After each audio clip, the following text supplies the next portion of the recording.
ನಮಸ್ಕಾರ, ಪುಷ್ಪಾ ಕನ್ನಡ ಕುಕಿಂಗ್ ಚಾನಲ್ಗೆ ಸ್ವಾಗತ.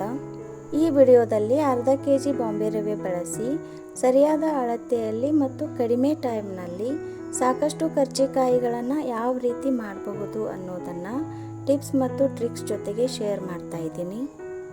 ತುಂಬಾ ಟೇಸ್ಟಿಯಾಗಿ ಮತ್ತು ಗರಿಗರಿಯಾಗಿ ಇರೋ ಈ ರವೆ ಕರ್ಜಿಕಾಯಿ ನಿಮಗೆ ಖಂಡಿತ ಇಷ್ಟ ಆಗುತ್ತೆ. ವಿಡಿಯೋವನ್ನು ಸ್ಕಿಪ್ ಮಾಡದೆ ಎಂಡ್ವರೆಗೂ ನೋಡಿ. ಹಾಗೆಯೇ ನೀವು ಕೂಡ ಯಾವ ರೀತಿ ಮಾಡ್ತೀರಿ ಅನ್ನೋದನ್ನು ಕಮೆಂಟ್ ಮಾಡಿ ತಿಳಿಸಿ. ಫ್ರೆಂಡ್ಸ್, ನೀವು ನಮ್ಮ ಚಾನಲ್ಗೆ ಹೊಸಬರಾಗಿದ್ದರೆ ಈಗಲೇ ಸಬ್ಸ್ಕ್ರೈಬ್ ಮಾಡ್ಕೊಳ್ಳಿ. ಇದರಿಂದ ನಾನು ಮಾಡುವಂಥ ಎಲ್ಲ ಅಡುಗೆ ವಿಡಿಯೋಗಳನ್ನು ನೀವು ಮಿಸ್ ಮಾಡ್ದೇ ನೋಡಬಹುದು. ಈಗ ಈ ರವೆ ಕರ್ಜಿಕಾಯಿ ಮಾಡೋಕ್ಕೆ ಯಾವ್ಯಾವ ಸಾಮಗ್ರಿಗಳನ್ನು ಎಷ್ಟೆಷ್ಟು ಪ್ರಮಾಣದಲ್ಲಿ ತಗೊಂಡಿದ್ದೀನಿ ಅನ್ನೋದನ್ನು ನೋಡೋಣ. ಮೈದಾ ಹಿಟ್ಟು ಅರ್ಧ ಕೆಜಿ, ಬಾಂಬೆ ರವೆ ಅರ್ಧ ಕೆಜಿ, ಸಕ್ಕರೆ ಅರ್ಧ ಕೆಜಿ, ಕರಿಯಲು ಎಣ್ಣೆ ಅರ್ಧ ಲೀಟರ್, ಅಕ್ಕಿ ಹಿಟ್ಟು 125 ಗ್ರಾಮ್ನಿಂದ 150 ಗ್ರಾಮ್ ಆಗುವಷ್ಟು, ಒಣ ಕೊಬ್ಬರಿ ತುರಿ 125 ಗ್ರಾಮ್, ಡ್ರೈ ಫ್ರೂಟ್ಸ್ ನಿಮ್ಮ ಇಷ್ಟಕ್ಕೆ ತಕ್ಕಂತೆ, ಏಲಕ್ಕಿ 10ರಿಂದ 12, ತುಪ್ಪ 6ರಿಂದ 8 ಟೀ ಸ್ಪೂನ್ ಆಗುವಷ್ಟು ಮತ್ತು ಸ್ವಲ್ಪ ಉಪ್ಪು. ಇಷ್ಟು ಸಾಮಗ್ರಿಗಳನ್ನು ರೆಡಿ ಮಾಡ್ಕೊಂಡ ನಂತರ ಈಗ ಹೇಗೆ ಮಾಡೋದು ಅಂತ ನೋಡೋಣ ಬನ್ನಿ. ಮೊದಲಿಗೆ ಒಲೆ ಮೇಲೆ ಒಂದು ಸ್ವಲ್ಪ ದೊಡ್ಡದೇ ಇರುವಂಥ ಪಾತ್ರೆನ ಇಟ್ಟಿದ್ದೀನಿ. ಈಗ ಇದರಲ್ಲಿ ಸ್ವಲ್ಪ ತುಪ್ಪ ಹಾಕ್ತಾ ಇದ್ದೀನಿ. ತುಪ್ಪ ಹಾಕಿದ ನಂತರ ಸಣ್ಣದಾಗಿ ಜಜ್ಜಿ ಇಟ್ಟಿರೋ ಡ್ರೈ ಫ್ರೂಟ್ಸ್ ಹಾಕ್ತಾ ಇದ್ದೀನಿ. ಡ್ರೈ ಫ್ರೂಟ್ಸ್ ನಿಮ್ಮ ಇಚ್ಛೆಗೆ ಅನುಗುಣವಾಗಿ ಹೆಚ್ಚು ಕಡಿಮೆ ಹಾಕಿ. ಡ್ರೈ ಫ್ರೂಟ್ಸ್ ಚೆನ್ನಾಗಿ ತುಪ್ಪದಲ್ಲಿ ಹುರಿಬೇಕು. ಲೈಟಾಗಿ ಕಲರ್ ಚೇಂಜ್ ಆಗೋವರೆಗೂ ಹುರಿದು ಇದನ್ನು ಬೇರೊಂದು ಪ್ಲೇಟ್ಗೆ ತೆಗಿತಾ ಇದ್ದೀನಿ. ಈಗ ಇದೇ ಪಾತ್ರೆಗೆ ಹುರಿಯೋಕ್ಕೆ ರವೆ ಹಾಕ್ತಾ ಇದ್ದೀನಿ. ಬಾಂಬೆ ರವೆ ಬದಲಿಗೆ ಚಿರೋಟಿ ರವೆ ಬೇಕಿದ್ರೂ ಇದೇ ಅಳತೆಯಲ್ಲಿ ಮಾಡ್ಕೋಬಹುದು. ರವೆಯನ್ನು ಚೆನ್ನಾಗಿ ಹುರಿಬೇಕು, ಹಸಿ ಬಿಸಿ ಹುರಿಬಾರ್ದು.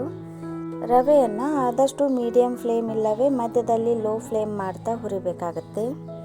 ರವೆ ಉಂಡೆ ಮಾಡೋಕ್ಕೆ ಹುರಿತೀವಲ್ಲ ಅದೇ ರೀತಿಯೇ ಹುರಿಬೇಕಾಗತ್ತೆ. ಮಧ್ಯದಲ್ಲಿ ಸ್ವಲ್ಪ ತುಪ್ಪ ಹಾಕ್ತಾ ಹುರಿದ್ರೆ ರವೆ ಹುರಿದ ನಂತರ ಗಮ್ ಅಂತ ಇರುತ್ತೆ.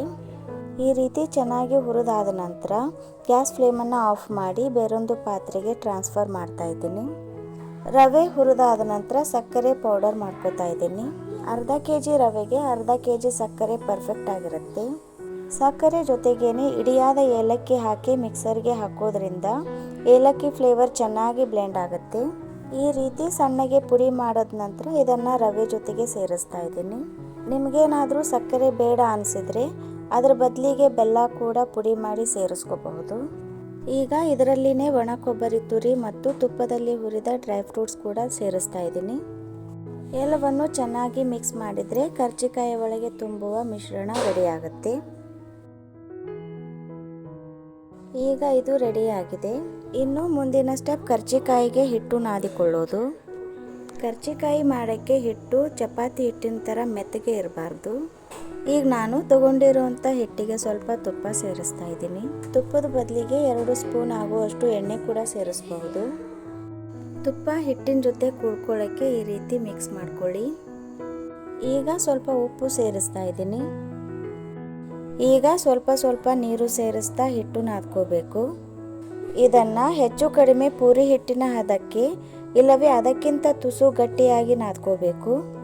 ಈ ಹದಕ್ಕೆ ಚೆನ್ನಾಗಿ ನಾದ್ಕೊಂಡ ನಂತರ 15ರಿಂದ 20 ನಿಮಿಷ ಈ ರೀತಿ ಮುಚ್ಚಳ ಮುಚ್ಚಿ ಬಿಡಬೇಕಾಗತ್ತೆ. 15ರಿಂದ 20 ನಿಮಿಷ ಆದ ನಂತರ ಹಿಟ್ಟು ಚೆನ್ನಾಗಿ ನೆಂದು ಸಾಫ್ಟ್ ಆಗಿರುತ್ತೆ. ಈಗ ಪೂರ್ತಿ ಹಿಟ್ಟನ್ನು 2 ಪಾರ್ಟ್ ಮಾಡಿ ಒಂದು ಪಾರ್ಟನ್ನು ಮೊದಲಿಗೆ ತಗೋತಾ ಇದ್ದೀನಿ. ಈಗ ಒಂದೇ ಅಳತೆಯ ಚಿಕ್ಕ ಚಿಕ್ಕ ಉಳ್ಳೆಗಳನ್ನು ಮಾಡ್ಕೋತಾ ಇದ್ದೀನಿ. ಎಲೆ ಲಟ್ಸೋವಾಗ ಹಚ್ಚಕ್ಕೆ ಅಂತ ಅಕ್ಕಿ ಹಿಟ್ಟನ್ನು ತಗೊಂಡಿದ್ದೀನಿ. ಅಕ್ಕಿ ಹಿಟ್ಟು ಹಚ್ಚಿ ಲಟ್ಸೋದ್ರಿಂದ ಎಲೆಯನ್ನು ತುಂಬ ಸಲೀಸಾಗಿ ತೆಳುವಾಗಿ ಲಟ್ಟಿಸಬಹುದು. ಕಲ್ಲಿಗೆ ಮತ್ತು ಲಟ್ಟಣಿಗೆಗೆ ಒಂದಿಷ್ಟು ಅಂಟೋದಿಲ್ಲ. ಮತ್ತು ಎಲೆ ಲಟ್ಸಿದ ನಂತರ ಒಂದರ ಮೇಲೊಂದರಂತೆ ಎಷ್ಟು ಎಲೆ ಹಾಕಿದರೂ ಕೂಡ ಒಂದಕ್ಕೊಂದು ಅಂಟೋದಿಲ್ಲ. ಒಬ್ಬರೇ ಇದ್ದಾಗಂತೂ ಎಲ್ಲ ಎಲೆಗಳನ್ನು ಒಮ್ಮೆಲೆ ಲಟ್ಟಿಸಿ ಆಮೇಲೆ ತುಂಬ್ಕೋಬಹುದು. ಮೈದಾ ಹಿಟ್ಟು ಹಚ್ಚಿ ಲಟ್ಸೋದ್ರಿಂದ ಒಂದಕ್ಕೊಂದು ಅಂಟ್ಕೊಳ್ಳುವಂಥ ಚಾನ್ಸ್ ತುಂಬಾ ಇರುತ್ತೆ. ನೋಡಬಹುದು, ನಾನು ಕೂಡ ಎಷ್ಟೊಂದು ಎಲೆಗಳನ್ನು ಒಮ್ಮೆಲೆ ಲಟ್ಟಿಸಿ ಹಾಕಿದ್ದೀನಿ. ಈಗ ಎಲ್ಲ ಲಟ್ಟಿಸಿದ ಎಲೆಗಳಿಗೆ ಮೊದಲೇ ರೆಡಿ ಮಾಡ್ಕೊಂಡಿರುವಂಥ ತುರಿಯನ್ನು ತುಂಬ್ಕೋಬೇಕು. ಕರ್ಜಿಕಾಯಿ ಮಾಡೋಕ್ಕೆ ಒಬ್ಬರೇ ಇದ್ದರೂ ಕೂಡ ಈ ಒಂದು ಟ್ರಿಕ್ಕನ್ನು ಫಾಲೋ ಮಾಡಿದರೆ ಕಡಿಮೆ ಟೈಮ್ನಲ್ಲಿ ಹೆಚ್ಚು ಕರ್ಜಿಕಾಯಿಗಳನ್ನು ಮಾಡ್ಕೋಬಹುದು. ಇನ್ನು 3-4 ಜನ ಇದ್ದರೆ ಇನ್ನೂ ಫಾಸ್ಟ್ ಆಗುತ್ತೆ. ಅಂದರೆ ಲಟ್ಸೋಕೆ ಅಕ್ಕಿ ಹಿಟ್ಟು ಹಚ್ಚಿ ಲಟ್ಸಿದ್ರೆ ಲಟ್ಸಿದ ಎಲೆ ಮತ್ತು ತುಂಬಿದ ಕರ್ಜಿಕಾಯಿ ಒಂದರ ಮೇಲೆ ಒಂದು ಹಾಕಿದರೂ ಕೂಡ ಒಂದಕ್ಕೊಂದು ಅಂಟ್ಕೊಳ್ಳೋದಿಲ್ಲ. ಮತ್ತು ಒಂದರ ಮೇಲೆ ಒಂದು ಹಾಕಿರೋದ್ರಿಂದ ಹಿಟ್ಟು ಕೂಡ ಒಣಗೋದಿಲ್ಲ. ಅಕ್ಕಿ ಹಿಟ್ಟು ಹಚ್ಚಿ ಲಟ್ಟಿಸುವಂಥ ಈ ಟ್ರಿಕ್ಕನ್ನು ನೀವು ಫಾಲೋ ಮಾಡಿದರೆ ಕರ್ಜಿಕಾಯಿ ಎಷ್ಟೇ ಮಾಡಿದ್ರೂ ಕೂಡ ಬೇಜಾರಾಗಲ್ಲ. ಒಂದು ವೇಳೆ ನಿಮ್ಮ ಮನೆಯಲ್ಲಿ ಕರ್ಜಿಕಾಯಿ ಮಾಡೋಕ್ಕೆ ಡಿಸೈನರ್ ಮೌಲ್ಡ್ಗಳು ಇದ್ದರೆ ಅದನ್ನು ಕೂಡ ಬಳಸ್ಕೋಬಹುದು. ನೋಡೋಕ್ಕೆ ತುಂಬ ಚೆನ್ನಾಗಿ ಅನಿಸುತ್ತೆ. ಎಣ್ಣೆ ಚೆನ್ನಾಗಿ ಕಾದ ನಂತರ ಮೀಡಿಯಂ ಫ್ಲೇಮ್ ಮಾಡಿ ಹೊಂಬಣ್ಣ ಬರುವವರೆಗೂ ಎರಡೂ ಕಡೆಗೂ ಹೊರಳಾಡಿಸಿ ಫ್ರೈ ಮಾಡಿ. ಸಖತ್ತಾಗಿ ಗರಿಗರಿಯಾದ ರವೆ ಕರ್ಜಿಕಾಯಿ ರೆಡಿ ಆಗ್ತಾ ಇವೆ. ತಿಂಗಳವರೆಗೂ ಕೂಡ ಆರಾಮಾಗಿ ಇಟ್ಟು ತಿನ್ನಬಹುದು. ಎಲ್ಲ ಕರ್ಜಿಕಾಯಿಗಳನ್ನು ಇದೇ ರೀತಿ ಫ್ರೈ ಮಾಡಿ ತೆಗಿತಾ ಇದ್ದೀನಿ. ಖಂಡಿತವಾಗಿಯೂ ಈ ರವೆ ಕರ್ಜಿಕಾಯಿ ನಿಮಗೆ ಇಷ್ಟ ಆಗುತ್ತೆ. ಹಬ್ಬಕ್ಕೆ ಮಾತ್ರ ಅಲ್ಲದೆ ಬಿಡುವಿನ ಟೈಮ್ನಲ್ಲಿ ಯಾವಾಗ ಬೇಕೋ ಆವಾಗ ಮಾಡಿ. ಹಾಗೆಯೇ ಈ ವಿಡಿಯೋ ನಿಮಗೆ ಉಪಯುಕ್ತ ಅನಿಸಿದರೆ ಒಂದು ಲೈಕ್ ಮಾಡಿ, ನಿಮ್ಮ ಫ್ರೆಂಡ್ಸ್ ಮತ್ತು ರಿಲೇಟಿವ್ಸ್ಗಳಿಗೆ ಶೇರ್ ಮಾಡಿ, ನಿಮ್ಮ ಅನಿಸಿಕೆ ಅಭಿಪ್ರಾಯಗಳನ್ನು ಕಮೆಂಟ್ ಮಾಡಿ ತಿಳಿಸಿ. ಹಾಗೂ ಇದೇ ಥರದ ಸಾಂಪ್ರದಾಯಿಕ ರೆಸಿಪಿಗಳಿಗಾಗಿ ಚಾನಲನ್ನು ಸಬ್ಸ್ಕ್ರೈಬ್ ಮಾಡಿ. Keep watching and thank you.